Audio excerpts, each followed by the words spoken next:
Welcome to another Moose News. Don't forget to like, share, subscribe, ring that notification bell. I have got one here. We'll ring this one, shall we? There's a bit of plastic, whatever. I've forgotten what noise it makes. Find something to hit it with.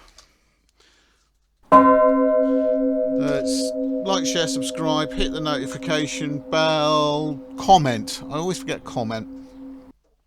That helps the channel. Certainly share. I think probably more than anything. Okay, we start our Moose News with mixed feelings about this one.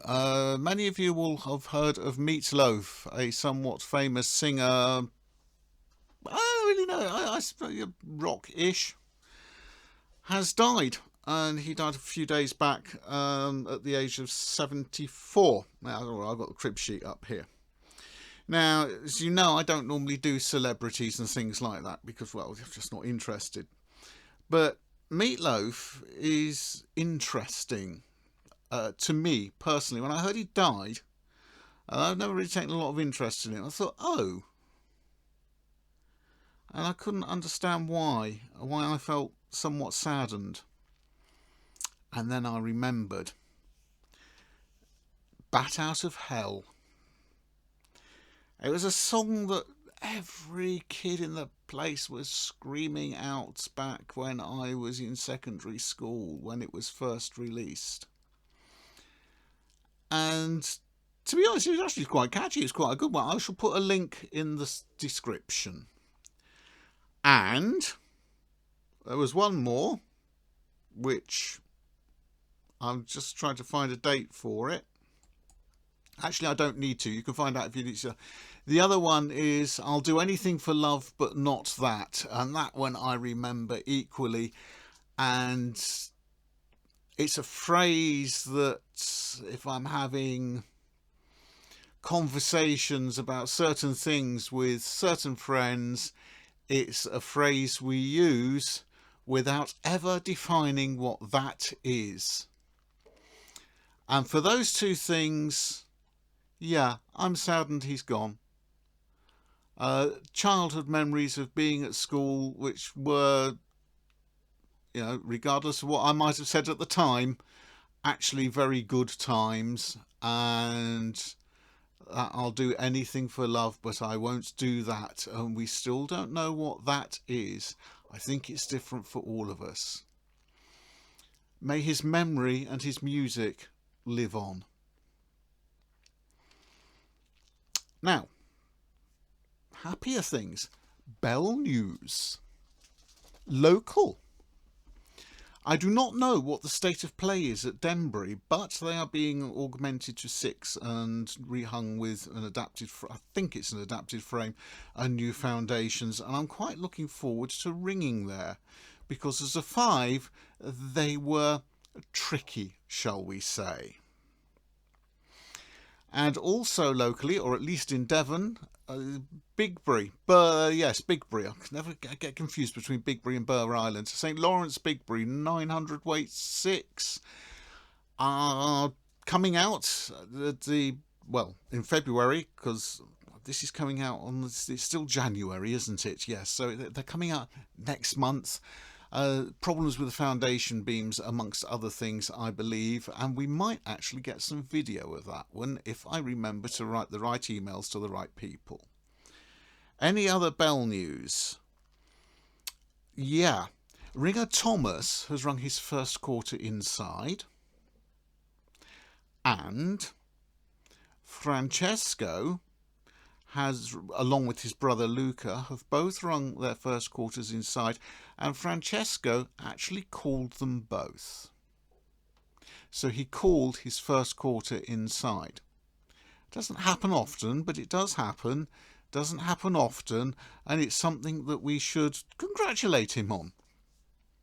Congratulations, Fran.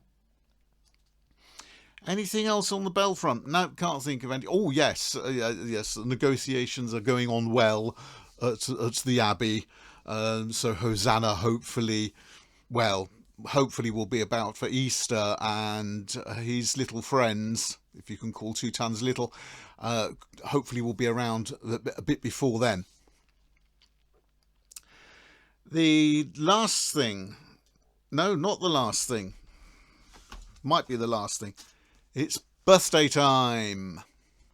Back one moment. There we are. Now then, Justin, needs to come down a bit. Let's start the whole lot again. Yes, it's birthday time, and we've got our old friend from a couple of Easters ago. This is Justin, and this is his magic brush with which he can do clever things, I hope. If he can't, I'll get the blame for it. Now, YouTube, not YouTube, Facebook's done its usual thing, and it's DW a birthday list, so I've had to remember people. First one is Simon. Are you going to do something clever for that?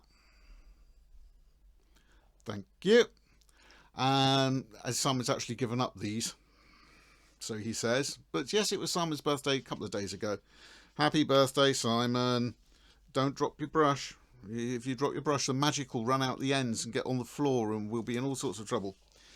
And Paul, I think his birthday might actually be today or yesterday. Can't remember. Rob's birthday was earlier in the month, and he is still selling drugs to the NHS or for the NHS, or he's doing something with drugs in the NHS. It's okay, it's legal. He's a pharmacist. Win, of course, whose music we've heard on a couple of videos over Christmas and New Year. Do shut up, computer. It was his birthday this month as well. Magic picture.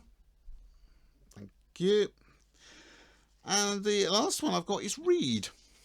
Now, Reed's a bit special, so if we can extract one, try a magic picture for that. I hope that worked. And to everyone else, go on. If you might, what do you mean no? Go on. No. I'll take that away. He's now shocked and horrified and disgusted, but I hate to think what he could have done if I'd actually let him get away with it. Everyone else who's had a birthday this month and who I've missed, deepest apologies. Blame Facebook, that's where I get my birthday lists from.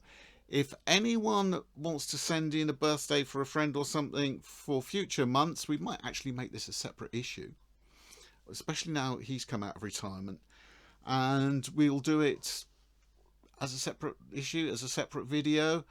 Towards the end of each month, there will be an email in the description to send your birthday requests to. He approves. He definitely approves. And what? He wants a better magic brush. Hope no one can lip read.